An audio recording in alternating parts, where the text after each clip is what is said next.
fifth graders, and welcome to Language Arts for the Day. For today, same as usual, you're going to need your copy of Little Women, potentially paper and pencil if you guys have been taking notes as you are working through our text today. I've said it before and I'll say it again. Make sure you're looking back as you're going through, making sure you're checking feedback. Sometimes I'm asking for corrections, sometimes I'm not, sometimes I'm just pointing things out for you to consider. So just make sure that you're taking the time to do that each day, building that into your habit. So for today, an objective we're quite familiar with, which is identifying theme evidence. So remember, when you're answering this question, you've got these three choices. You want to make sure you're selecting one of them.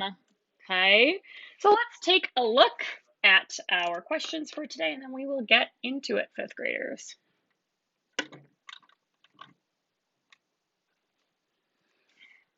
So chapter 20. Number 1 asks, what did Aunt March give Amy?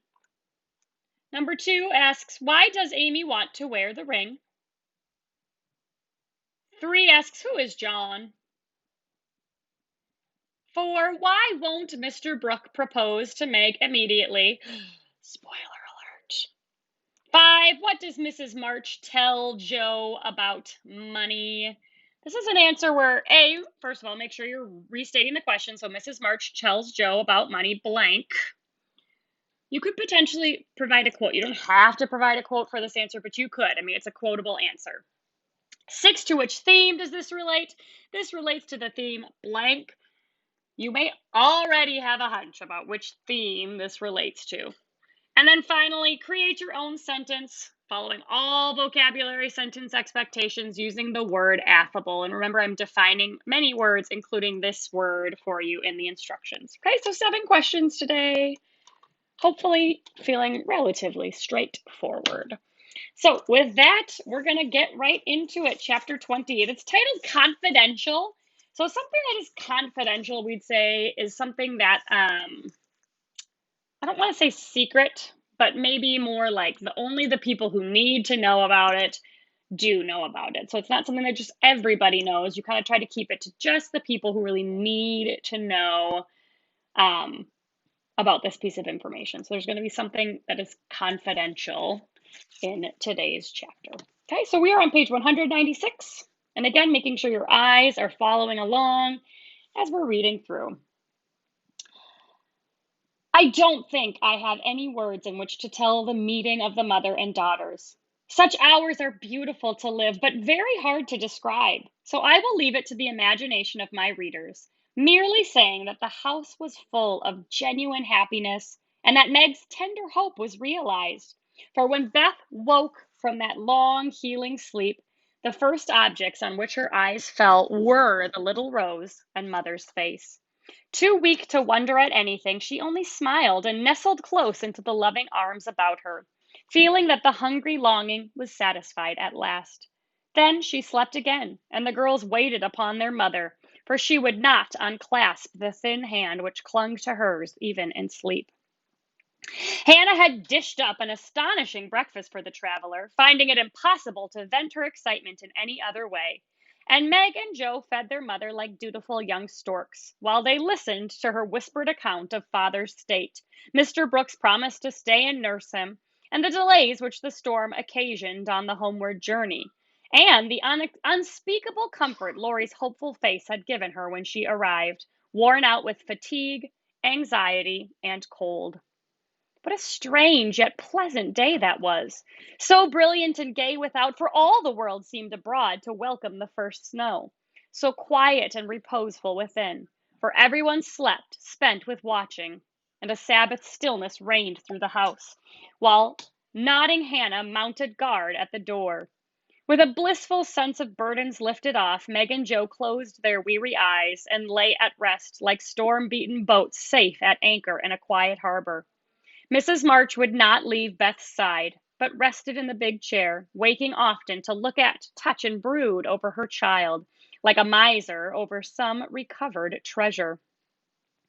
Laurie, meanwhile, posted off to comfort Amy, and told his story so well that Aunt March actually sniffed herself, and never once said, "I told you so." Amy came out so strong on this occasion that I think the good thoughts in the little chapel really began to bear fruit. She dried her tears quickly, restrained her impatience to see her mother, and never even thought of the turquoise ring. When the old lady heartily agreed in Laurie's opinion that she behaved like a capital little woman. Even Polly seemed impressed, for he called her "good girl," blessed her buttons, and begged her to come and take a walk, dear, in his most affable tone. She would very gladly have gone out to enjoy the bright wintry weather, but discovering that Laurie was dropping off with sleep in spite of manful efforts to conceal the fact, she persuaded him to rest on the sofa while she wrote a note to her mother.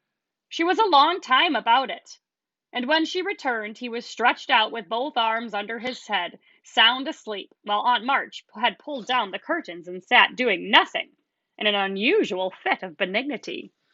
So we see, in spite of it all, right, Amy has been trying to do well, and we know that her main motivation had been, at least at the start, that she's kind of hoping for that turquoise ring. But the narrator tells us that it seems as if she's kind of taken to it and even is behaving that way regardless of whether or not she's going to get this ring. And even Aunt March is starting to show some kindness, right? She doesn't say her usual "I told you so." She even lets Laurie take a nap and kind of on her couch and kind of makes the room dark for him. So there's a little bit of a change in the behavior of some of our characters. After a while, they began to think he was not going to wake till night, and I'm not sure that he would, had he not been effectually roused by Amy's cry of joy at sight of her mother. There probably were a good many happy little girls in and about the city that day, but it is my private opinion that Amy was the happiest of all when she sat in her mother's lap and told her trials, receiving consolation and compensation in the shape of approving smiles and fond caresses. They were alone together in the chapel, to which her mother did not object when its purpose was explained to her.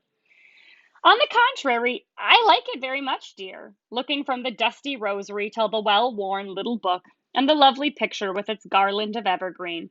It is an excellent plan to have some place where we can go to be quiet when things vex or grieve us. There are a good many hard times in this life of ours, but we can always bear them if we ask help in the right way. I think my little girl is learning this. Yes, mother, and when I go home, I mean to have a corner in the big closet to put my books and the copy of that picture which I've tried to make. The woman's face is not good. It's too beautiful for me to draw. But the baby is done better, and I love it very much. I like to think he was a little child once, for then I don't seem so far away, and that helps me.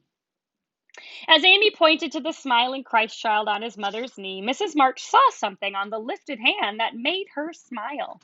She said nothing, but Amy understood the look, and after a minute's pause, she added gravely, "I wanted to speak to you about this, but I forgot it. Aunt gave me the ring today. That's question one. She called me to her and kissed me and put it on my finger and said I was a credit to her, and she'd like to keep me always. She gave that funny guard to keep the turquoise on, as it's too big. I'd like to wear them, mother. Can I?" "They are very pretty, but I think you're rather too young for such ornaments, Amy," said Mrs. March, looking at the plump little hand with the band of sky blue stones on the forefinger, and the quaint guard formed of two tiny golden hands clasped together. "I'll try not to be vain," said Amy. "I don't think I like it only because it's so pretty, but I want to wear it as the girl in the story wore her bracelet, to remind me of something."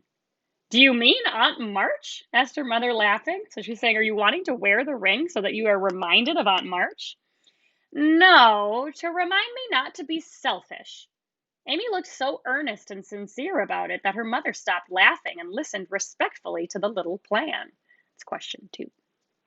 "I've thought a great deal lately about my bundle of naughties, and being selfish is the largest one in it. So I'm going to try hard to cure it if I can.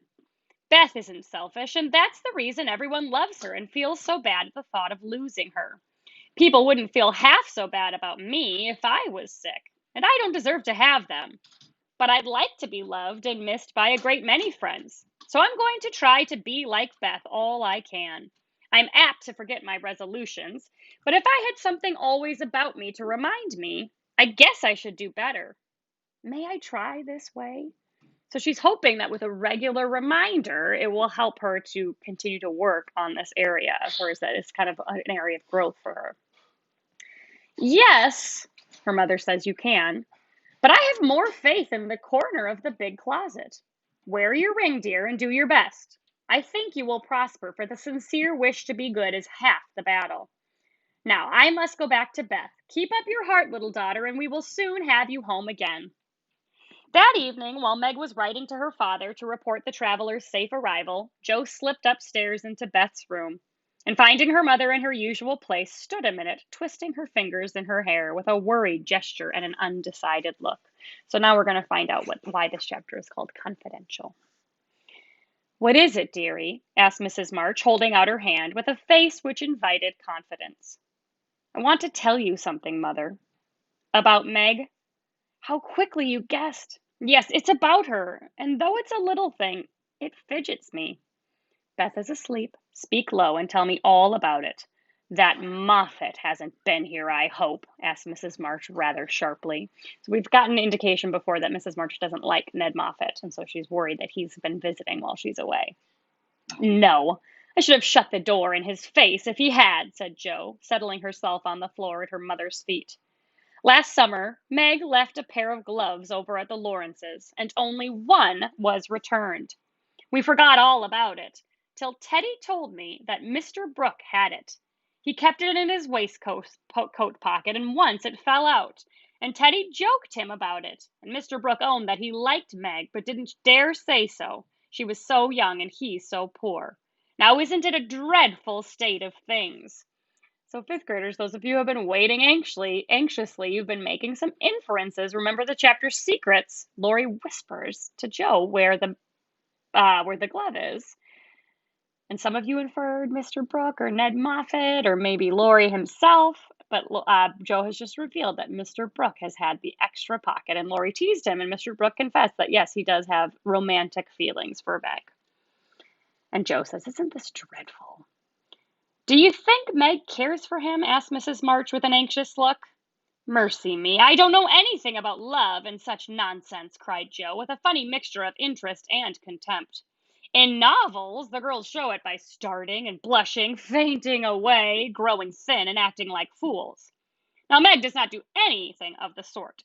She eats and drinks and sleeps like a sensible creature. She looks straight in my face when I talk about that man, and only blushes a little bit when Teddy jokes about lovers. I forbid him to do it, but he doesn't mind me as he ought." "Then you fancy that Meg is not interested in John?" "Who?" cried Jo, staring. "Mr. Brooke. I call him John now. We fell into the way of doing so at the hospital, and he likes it. Question 3. Oh dear, I know you'll take his part. He's been good to father, and you won't send him away, but let Meg marry him if she wants to. Mean thing to go petting Papa and helping you just to wheedle you into liking him." And Jo pulled her hair again with a wrathful tweak. "My dear, don't get angry about it, and I will tell you how it happened. John went with me at Mr. Lawrence's request and was so devoted to poor father that we couldn't help getting fond of him. He was perfectly open and honorable about Meg, for he told us he loved her, but would earn a comfortable home before he asked her to marry him. He only wanted our leave to love her and work for her, and the right to make her love him if he could. He is a truly excellent young man, and we could not refuse to listen to him. But I will not consent to Meg's engaging herself so young." We've also talked about number 4, just to be clear. "Of course not. It would be idiotic. I knew there was mischief brewing. I felt it, and now it's worse than I imagined. I just wish I could marry Meg myself and keep her safe in the family." And so Jo's not being literal about this. She doesn't want to marry her sister. It's more just like a way that she kind of is being hyperbolic, right? She's going to extremes and exaggerating because she wants to say she doesn't want her sister to leave. There's a lot of sadness for Jo to think about losing this dear friend of hers because she'll go get married. This odd arrangement made Mrs. March smile, but she said gravely, "Jo, I confide in you and don't wish you to say anything to Meg yet. When John comes back and I see them together, I can judge better of her feelings toward him." She'll see his feelings in those handsome eyes that she talks about, and then it'll be all up with her. She's got such a soft heart, it will melt like butter in the sun if anyone looks sentimentally at her. She read the short reports he sent more than she did your letters, and pinched me when I spoke of it, and likes brown eyes, and doesn't think John an ugly name, and she'll go and fall in love, and there's an end of peace and fun and cozy times together. I see it all. They'll go lubbering around the house, and we shall have to dodge. Meg will be absorbed and no good to me any more. Brooke will scratch up a fortune somehow, carry her off, and make a hole in the family. And I shall break my heart, and everything will be abominably uncomfortable. Oh, dear me. Why weren't we all boys? Then there wouldn't be any bother. And so Joe's kind of talking about this thing that the women at this time were like had to go find husbands. That was their job. And she's thinking if they were men, if they were boys, they would have more options. They could do more things. And instead, they have this one path that they have to take. Joe leaned her chin on her knees in a disconsolate attitude and shook her fist at the reprehensible John. Mrs. March sighed, and Joe looked up with an air of relief. So as she's upset, Mrs. March kind of does a and Joe's feeling like, oh, Mom doesn't like it either, right? She has this reaction. You don't like it, Mother? Ugh, I'm glad of it. Let's send him about his business and not tell Meg a word of it, but all be happy together as we always have been. I did wrong to sigh, Joe. It is natural and right you should all go to homes of your own in time. But I do not want to keep my girls as long as I but I do want to keep my girls as long as I can. And I am sorry that this happened so soon. For Meg is only 17, and it will be some years before John can make a home for her. Your father and I have agreed that she shall not bind herself in any way, nor be married before 20. If she and John love one another, they can wait and test their love by doing so. She is conscientious, and I have no fear of her treating him unkindly. My pretty, tender hearted girl. I hope things will go happily with her. Hadn't you rather her marry a rich man? Asked Joe, as her mother's voice faltered a little over the last words. So Mrs. March is now getting to this answer to question 5. Money is a good and useful thing, Joe, and I hope my girls will never feel the need of it too bitterly, nor be tempted by too much. I should like to know that John was firmly established in some good business, which gave him an income large enough to keep free from debt and make Meg comfortable. I am not ambitious for a splendid fortune, a fashionable position, or a great name for my girls. If rank and money come with love and virtue also, I should accept them gratefully and enjoy your good fortune. But I know by experience how much genuine happiness can be had in a plain little house where the daily bread is earned and some privations give sweetness to the few pleasures. I am content to see Meg begin humbly, for if I am not mistaken, she will be rich in the possession of a good man's heart, and that is better than a fortune. And so Mrs. March is kind of talking about the balance, right? She does acknowledge money is good and useful. We need it, right? You need money to be able to afford shelter and food and clothing and healthcare and all these things, right?